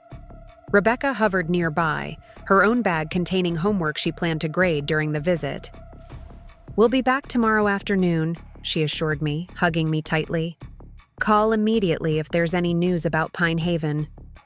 As their car disappeared down the driveway, I fought the urge to follow them, to shield my grandchildren from potential disappointment or manipulation. Instead, I channeled my anxiety into action, calling Maggie to update her on the situation. I'm coming over, she declared. We'll drive up to Pine Haven together to oversee the emergency work. 2 hours later, Maggie and I stood at the edge of Pine Haven's property, watching a crew of workers installing temporary barriers and pumps to divert the water flow away from the cabin's foundation. The contrast between our modest efforts and the massive equipment operating on the development property next door couldn't have been starker. Alan approached, mud coating his boots to mid-calf. We've stabilized the immediate threat, but this is just a band-aid. Their operation is industrial scale compared to our emergency measures. Will it hold through the spring runoff? I asked. It should buy us a few weeks. But if they continue pumping at current rates, even these measures will eventually fail. Maggie, never one to mince words, pointed toward the development property. Those people over there, they're watching us. Through the trees, I could see 3 men in business attire observing our activity. One held binoculars. Harrington executives, Alan confirmed. They've been monitoring since we arrived. As if on cue, one of the men detached from the group and began walking toward the property line. Maggie straightened beside me, her 5'2" frame somehow expanding with protective energy. Mrs. Davidson, the man called as he approached. Victor Harrington, might I have a word? He was younger than I'd expected, perhaps 45, with the polished appearance of someone accustomed to getting his way. Expensive watch, custom.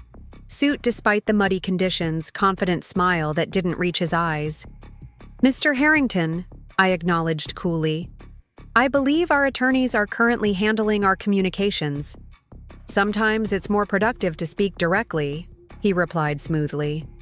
"I see you're investing considerable resources in temporary measures. We could save you that expense. By purchasing my property at discount after deliberately damaging..." I asked. "That doesn't sound particularly productive for me." His smile tightened. "Your son understood the practical realities of the situation. Pine Haven is charming but obsolete, an aging cabin on increasingly valuable land. Progress is inevitable, Mrs. Davidson."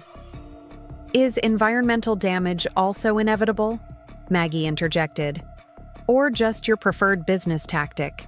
Harrington ignored her, keeping his focus on me. "We're prepared to offer $8 million for the property, despite the current drainage issues. That's substantially above market value, considering the remediation costs." "The property isn't for sale," I stated firmly. "Everything has its price," he countered. "Your son recognized that. He stood to receive a generous finder's fee for facilitating the transaction." The casual confirmation of Thomas's complicity stung, but I kept my expression neutral. "My son doesn't speak for me, Mr. Harrington, nor does he control my property." "So I've gathered," he said, glancing at the emergency work underway. "Unfortunately, these measures you're implementing won't withstand the major storms forecasted for next week. Our meteorologists predict record rainfall in the watershed." The threat was thinly veiled. They had larger resources and could outlast my temporary defenses. "Then I suggest you ensure your pumping operations comply with the court injunction," I replied evenly. "Because our next filing will include personal liability for corporate officers who knowingly violated court orders." Something flickered across his expression. Surprise, perhaps, that a gray-haired woman in gardening clothes understood corporate liability shields. "The offer remains open until Monday," he said, retreating slightly. "After that, market forces will determine the property's diminished value." As he walked away, Maggie muttered, "Market forces? Is that what he calls deliberate destruction?" "He's not used to resistance," I observed, "especially from someone he perceives as vulnerable." Alan rejoined us, having overheard the exchange. "He's right about one thing. Next week's forecast is concerning. We need more permanent solutions fast." On the drive back to Oakridge, Maggie and I discussed options. The emergency work had nearly depleted my readily accessible savings. The full remediation plan would require liquidating investments set aside for Noah and Lily's college funds. "You could sell," Maggie suggested, playing devil's advocate. "Take the money and purchase another vacation property without these complications." "It wouldn't be the same," I replied, watching the landscape transition from lakeside to mountain forest. "Those 4 decades of memories can't be transferred to a different location." "Then we fight," she said simply. "Whatever it takes." When I arrived home, there was a message from Rebecca. The visit with Thomas was proceeding without incident, but she'd decided they would return that evening rather than staying overnight. Reading between the lines, I sensed the reunion had been more strained than anticipated. I spent the evening reviewing financial documents, calculating what assets I could liquidate quickly to fund the full remediation plan. The figures were sobering. Protecting Pine Haven would require significant financial sacrifice, potentially impacting my long-term security. Just after 9, Rebecca's car pulled into the driveway. Noah entered first. His expression shuddered in that distinctive teenage way that signaled emotional overload. Lily followed, unusually quiet, clutching a drawing she'd made for her father. Rebecca looked exhausted. "How did it go?" I asked once the children had gone upstairs. "Complicated," she sighed. "Thomas was different. Subdued. He's lost weight. Did he mention Pine Haven? Not directly, she said, but he asked if you were still holding on to the past and mentioned that some things aren't worth fighting for when the odds are stacked against you. Subtle, I remarked dryly. He showed us brochures for summer camps, she continued. Alternatives to our usual vacation at the cabin. Said he wanted to make sure the kids had options when Pine Haven becomes inaccessible. The calculated seed planting was exactly what I'd feared. What did the children think? Noah saw through it immediately. He asked Thomas point blank if he was still working with the development company. Thomas denied it, of course, but he couldn't meet Noah's eyes. And Lily? Rebecca's expression softened. She asked if we could still go fishing at the cabin this summer. When Thomas said probably not, she gave him this look. I've never seen her so disappointed. Then she said, Grandma will fix it. She always keeps her promises. The weight of that childish faith settled on my shoulders. I'm trying, Rebecca. But Harrington has resources I can't match. We know, she assured me. Whatever you decide, we understand the reality of the situation. That night, I couldn't sleep. I sat at my kitchen table with a pot of tea, reviewing the financial calculations again. The numbers hadn't changed. Protecting Pine Haven would require sacrifices that would impact not just me, but potentially my grandchildren's futures as well. Around midnight, my phone lit up with a text from Daniel. Judge approved contempt motion. Harrington served with orders to cease all pumping immediately. Fines of $25,000 per day for noncompliance. It was a victory, but a temporary one. Harrington could afford the fines longer than I could fund emergency measures. At dawn, I made my decision. Selling wasn't an option. Not to Harrington, not after their deliberate damage and Thomas's betrayal. But fighting alone wasn't sustainable either. I needed allies with resources comparable to my opponents. I spent the morning making calls to Alan's environmental engineering colleagues, to former school administrators I'd worked with who had gone into politics, to local conservation organizations with interest in preserving Lake Cascade's natural shoreline. By afternoon, I'd scheduled a meeting at the Riverside Cafe with representatives from the Lake Conservation Trust, 3 adjacent property owners also experiencing erosion issues, and a reporter from the Oakridge Gazette who specialized in environmental stories. When Rebecca returned from her nursing shift, I outlined my plan.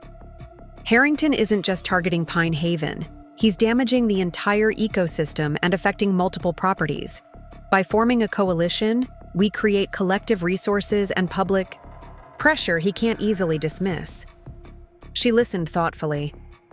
It's a good strategy. But what about the immediate remediation costs? I'm going to use my retirement investment fund, I admitted. It's not ideal, but it's necessary. Rebecca hesitated, then said quietly, I have some savings too, from before. Everything with Thomas. It's not much, but I want to contribute. That's not your responsibility, I protested. Pine Haven is the children's heritage too, she replied firmly. I'm investing in their future memories. The coalition meeting the following afternoon exceeded my expectations. 4 other property owners shared similar stories of increasing erosion and pressure to sell to Harrington Development. The Conservation Trust representatives brought scientific data documenting environmental damage beyond our individual properties. The reporter asked probing questions about permitting processes and watershed protections. By the meeting's end, we had formed the Lake Cascade Shoreline Alliance with pooled resources for legal representation and a shared remediation strategy. The reporter promised a feature story for Sunday's edition, complete with before and after photos showing Harrington's destructive impact.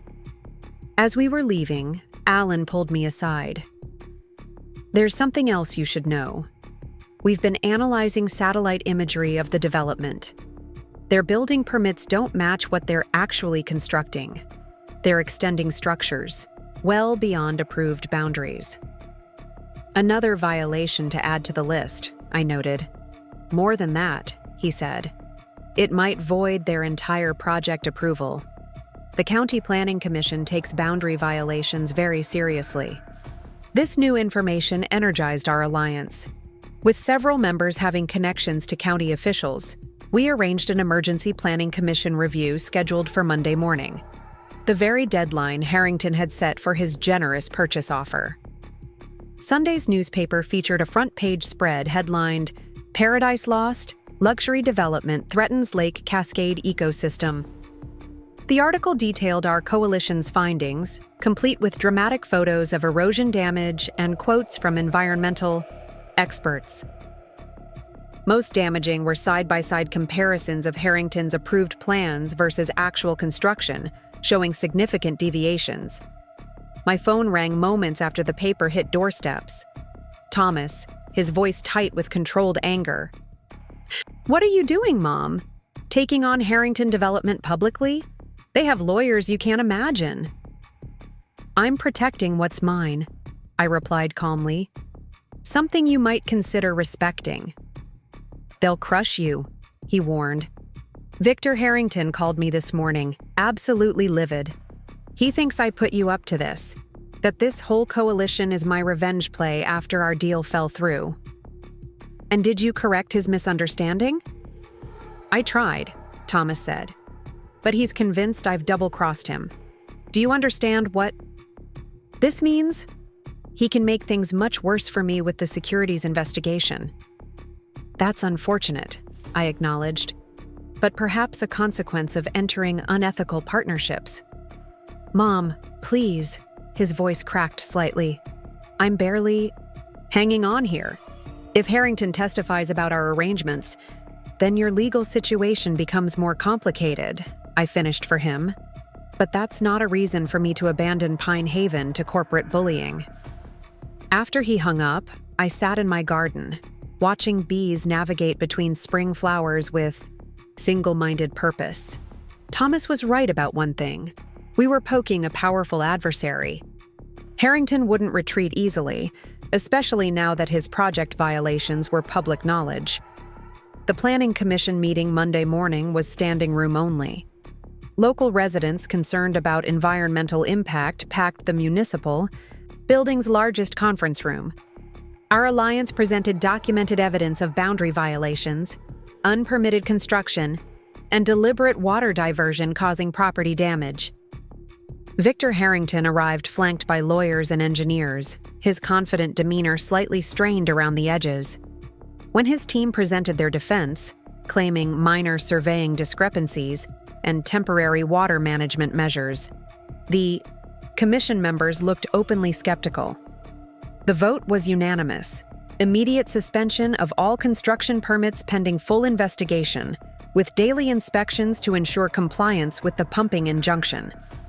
As the meeting adjourned, Harrington approached me directly. His public smile vanished. "This is a temporary setback," he said quietly. "We have investors who won't tolerate delays. One way or another, we'll complete this project." "Perhaps," I replied. "But you'll do it legally, with proper environmental protections, or not at all." "Your son was easier to work with," he remarked. "More practical about financial realities." "My son forgot what matters," I countered. "I haven't."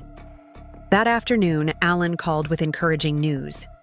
The emergency measures were holding, and with the forced shutdown of Harrington's pumping operations, natural watershed patterns were beginning to normalize. The more extensive remediation could be implemented in phases, reducing immediate costs.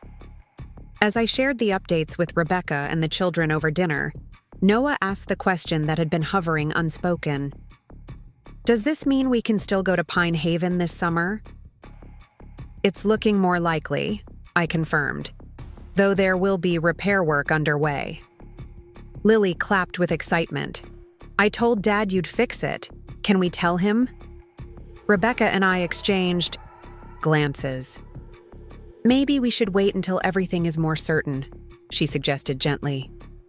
Later, after the children were asleep, Rebecca joined me on the porch swing that had been Robert's favorite spot for evening contemplation. "Thomas texted me," she said, showing me her phone screen. "He's asking to meet with all of us. Says he has information about Harrington that might help. Do you believe him? I asked. She considered this carefully. I think he's desperate. To be relevant again. To have a role in the family narrative. That doesn't answer my question. I think, she said slowly, that Thomas will always prioritize Thomas. But right now, his interests and ours might temporarily align against Harrington. A partnership of convenience, I mused. Something like that, she agreed. The question is whether any information he has is worth the potential manipulation of the children's emotions. I watched the first fireflies of the season appear above my garden, their intermittent light a reminder that even in darkness, illumination remains. Possible. Tell him we'll meet, I decided. But just the adults. The children have experienced enough disruption. As Rebecca texted a response, I contemplated what lay ahead. The battle for Pine Haven wasn't over. Powerful interests remained determined to acquire and develop every lakefront parcel. But for the first time since discovering Thomas's betrayal, I felt the strength of genuine allies around me. Whether Thomas would become one of those allies or remain an adversary remained to be seen. But whatever information he offered, whatever role he sought in our family's unfolding story, one thing was certain. I would no longer be underestimated. By my son, by corporate developers, or by anyone who mistook age for vulnerability. The night deepened around us, spring peepers adding their chorus to the symphony of evening sounds. In their persistent calls, I heard an echo of my own determination. Small voices that, when joined together, created something too powerful to ignore. The Riverside Cafe buzzed with Wednesday lunch crowds as I arrived 15 minutes early for our meeting with Thomas. I selected a corner table with a clear view of both entrances, old habits from my principal days when strategic seating could determine the outcome of difficult parent conferences. Rebecca joined me moments later, her hospital ID still clipped, to her scrubs after finishing her morning shift. Are you ready for this? She asked, sliding into the booth across from me. As ready as I can be, I replied, studying her face. The past 2 months had aged her, fine lines around her eyes deepening with stress. Yet she carried herself with newfound certainty, her decisions no longer shadowed by Thomas's influence. He says he has documents proving Harrington's company falsified environmental impact studies, she said. If true, it could strengthen our case considerably. The question is why he's offering this now, I noted, and what he wants in return. Rebecca nodded, her expression guarded. The separation agreement is nearly finalized. His attorney requested a meeting to discuss outstanding financial considerations yesterday. Convenient timing. The cafe door opened, and Thomas entered. His designer suits and carefully styled appearance had given way to jeans and an untucked button-down shirt. He'd lost weight, his face thinner, making him look surprisingly like Robert in his younger years. A resemblance I found both comforting and painful. Mom. Rebecca. He greeted us with subdued courtesy, sliding into the booth beside his soon-to-be ex-wife but maintaining careful distance. Thank you for meeting me. You mentioned having information about Harrington development, I said, bypassing small talk. Thomas placed a manila envelope on the table but kept his hand on it. Before I share this, I want to be clear about my situation. The securities investigation has uncovered everything. My license is permanently revoked. There will be fines, possibly criminal charges. We're aware, Rebecca said quietly. What you may not know is that Harrington promised to intervene, to use his political connections to minimize the consequences. That was part of our original arrangement regarding Pine Haven. I studied my son's face, searching for the manipulative calculation I'd come to expect. Instead, I saw only exhaustion and something that might have been regret. And now? I prompted. Now he's threatening to testify against me instead. Claims I misrepresented my influence over you. Thomas laughed humorlessly. Turns out he's as bad at reading you as I was. He slid the envelope toward me. These are internal documents from Harrington Development. Environmental studies they commissioned but never submitted because the results showed significant watershed damage. Proof they knew exactly what their construction was doing to neighboring properties, including Pine Haven. I opened the envelope carefully. Inside were technical reports with confidential stamped across each page, along with emails discussing how to mitigate negative findings and adjust presentation for regulatory approval. How did you get these? Rebecca asked, her nurse's skepticism evident. Jason Reynolds. He's cooperating with investigators to save himself, turning over everything. Thomas looked down at his hands, including our communications about having you declared incompetent, Mom. The waitress approached, but I waved her away with a polite smile. This conversation required no interruptions. Why are you giving us this? I asked directly. What do you want in return? Thomas seemed to deflate slightly. 2 things. First, I need to know the kids can still have Pine Haven in their lives. That place. It holds the only good parts of their childhood with me.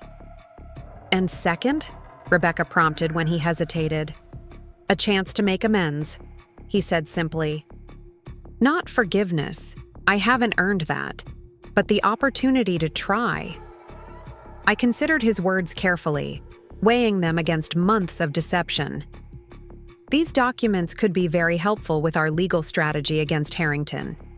But you should understand, providing them doesn't erase what happened between us. I know, he nodded. I'm not asking it to. As for Pine Haven, I continued, it was never my intention to deprive the children of their connection to it. That remains their inheritance, regardless of our difficulties. Something eased in Thomas's expression. Not relief exactly, but perhaps the beginning of acceptance. There's one more thing you should know.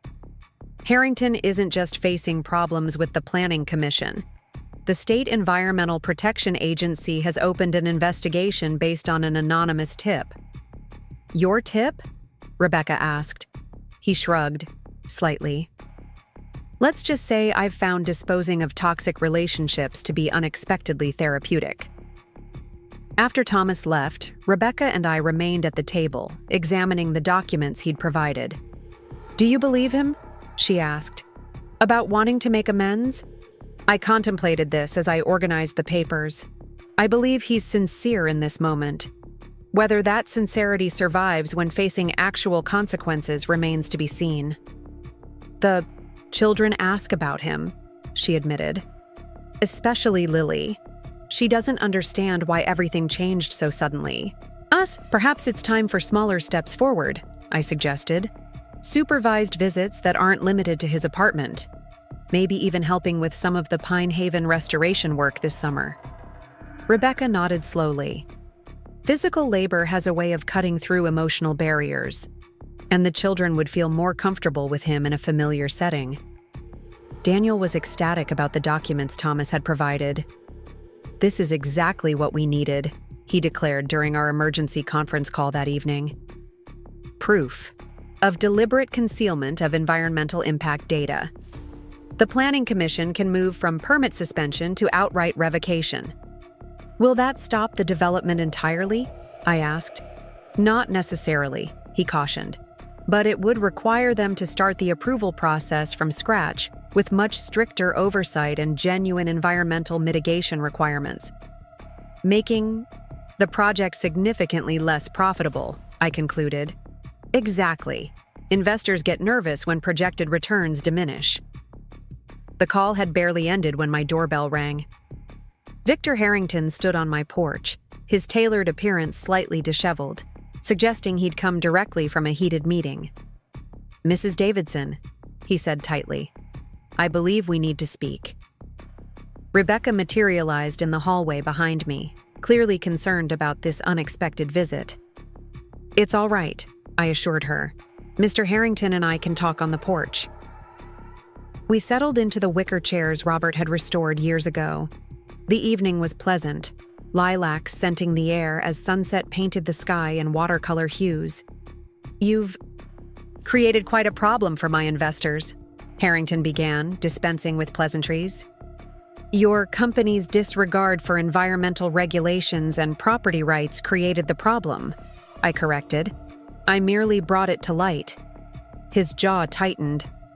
"I understand you've acquired certain documents that were obtained illegally and would be inadmissible in court." "Then you have nothing to worry about," I replied calmly. "Though the State Environmental Protection Agency might disagree about admissibility in regulatory proceedings." "What do you want, Mrs. Davidson?" he asked bluntly. "Everyone has a price." I studied him with the same evaluative gaze I'd once used on students sent to my office for serious infractions, looking past the defensive posture to identify the underlying motivation. "What I want is simple, Mr. Harrington. I want Pine Haven and its shoreline restored to its original condition. I want your company to implement genuine environmental protections for the lake ecosystem. And I want your personal guarantee that you'll cease targeting elderly property owners with manufactured erosion issues." He laughed incredulously. "That's your negotiating position? You want me to spend millions fixing the environment and abandon my business model?" "Yes," I said simply. "Or face the consequences of having your environmental violations made public, your permits permanently revoked, and your investors questioning your judgment." "Your son was right about one thing," Harrington said, standing abruptly. "You are remarkably stubborn." "I prefer to call it principled," I replied, remaining seated. "My late husband taught high school for 40 years, Mr. Harrington. We built our life on modest means but strong values. Pine Haven represents those values. No amount of money can replace that." "This isn't over," he warned, moving toward the steps. "On that point, we agree," I said pleasantly. "The State Environmental Agency inspection is scheduled for Monday. I believe several news outlets will be covering it." His expression confirmed he hadn't known about the media involvement. Without another word, he strode to his luxury SUV and departed, gravel spraying from his tires. Rebecca joined me on the porch, handing me a cup of tea. That looked intense. "Just a businessman discovering that some things truly aren't for sale," I replied, sipping the perfectly prepared Earl Grey. "Though I suspect we haven't seen the last of Victor Harrington." The following week brought rapid developments. The State Environmental Agency's inspection revealed multiple serious violations at the Harrington development. The Planning Commission formally revoked all construction permits. 3 of Harrington's primary investors publicly withdrew their support, citing concerns about regulatory compliance issues. Through it all, our Lake Cascade Shoreline Alliance continued implementing phased remediation of affected properties. The emergency measures at Pine Haven held, allowing Allen's team to begin more permanent solutions with the pooled resources of Alliance members.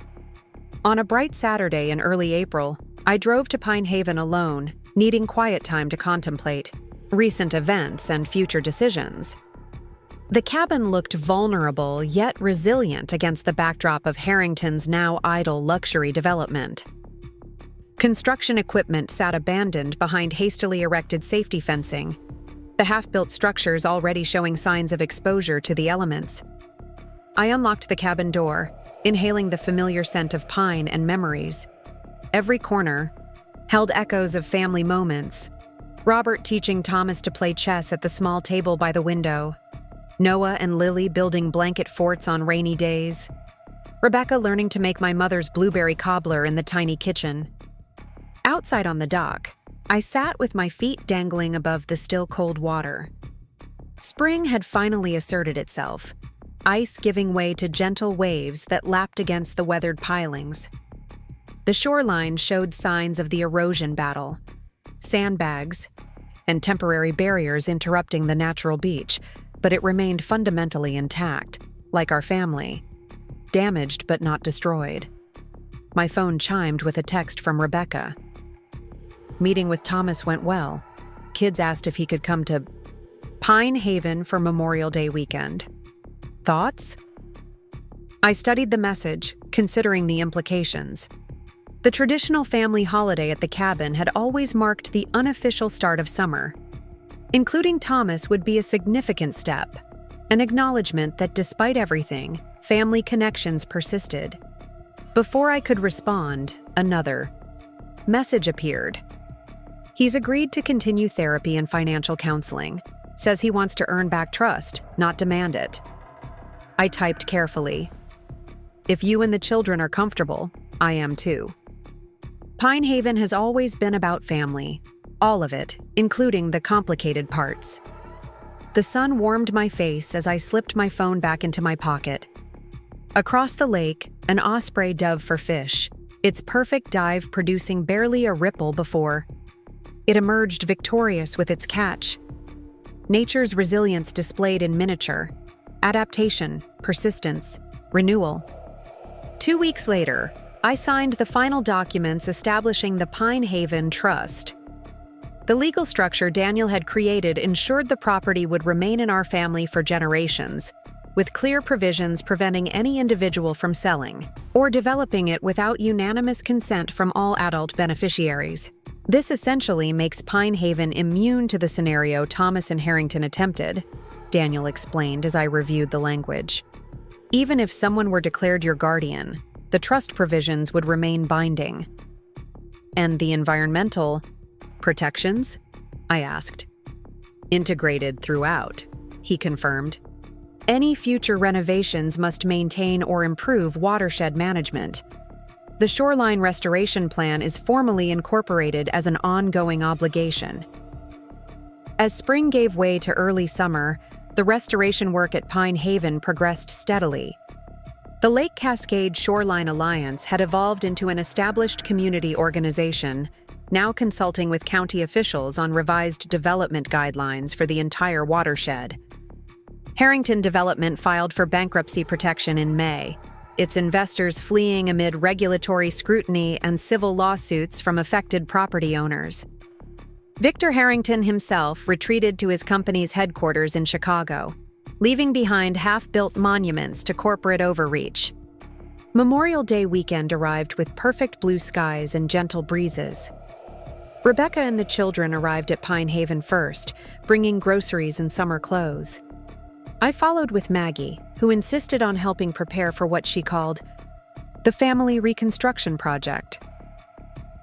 Thomas arrived last, his car filled with fishing gear for the children and materials for dock repairs he'd volunteered to complete. Our greeting was awkward but civil, the first steps on a long path of redefining our relationship. That evening, as darkness fell, we gathered around the fire pit on the beach. Noah and Thomas worked together to build the fire, their movements showing tentative reconnection. Lily arranged chairs in a perfect circle, ensuring everyone had an equal view. Rebecca prepared s'mores ingredients with her characteristic efficiency. I watched my family from a slight distance, struck by how much had changed since Thomas first began scheming to take Pine Haven from me. Rebecca had found her independent voice and professional confidence. Noah had developed discernment beyond his years. Lily had discovered her own strength in standing by her convictions. And Thomas, still struggling, still facing serious consequences, had at least begun the difficult work of honest self-examination. "Penny for your thoughts," Maggie said, joining me at the shoreline. "Just appreciating the view," I replied, gesturing toward the family gathered around the growing flames. Not what I expected 6 months ago. "Life rarely is," she observed. "But you fought for what matters, Ellie. That's the legacy these children will remember." Thomas approached hesitantly, offering a cup of hot chocolate. "Mom, there's something I've been meaning to ask. How did you know? About my plan? I thought I was being so careful." I accepted the cup, considering how much to reveal. 30 years as a school principal, Thomas. I've seen every imaginable scheme. Plus, I added with a small smile, You have the same tell you've had since you were 8. You blink rapidly when you're lying. He touched his eye unconsciously. I never knew that. That was rather the point, I replied. A good principal never reveals all her methods. Noah called from the fire pit, announcing the flames were perfect for marshmallows. As Thomas turned to rejoin the group, I touched his arm lightly. It wasn't just experience that alerted me, I said quietly. It was that you underestimated me, so completely. You forgot who I am, who I've always been. Understanding dawned in his eyes. Independent, observant, tenacious. Exactly, I nodded. Getting older doesn't erase those qualities. It refines them. As we joined the circle around the fire, Lily patted the chair she'd saved beside her. Grandma, I saved you the best spot. The firelight illuminated the faces of my family, damaged but healing, separated but reconnecting. Pine Haven stood behind us, its weathered boards holding decades of memories and now protected for decades to come. Thomas might have told everyone I was senile, but in doing so, he'd unwittingly revealed a fundamental truth: that assumptions about age and vulnerability often blind people to the strength, wisdom, and determination that experience provides. In fighting for Pine Haven, I hadn't just preserved a property. I'd reclaimed the respect I'd earned through a lifetime of standing firmly by my principles. The marshmallows turned golden in the flames as stories and laughter flowed around the circle. Not perfect, not unmarked by past wounds, but authentic, real, and ultimately far more valuable than any luxury development could ever be. Up next, you've got 2 more standout stories right on your screen. If this one hit the mark, you won't want to pass these up. Just click and check them out.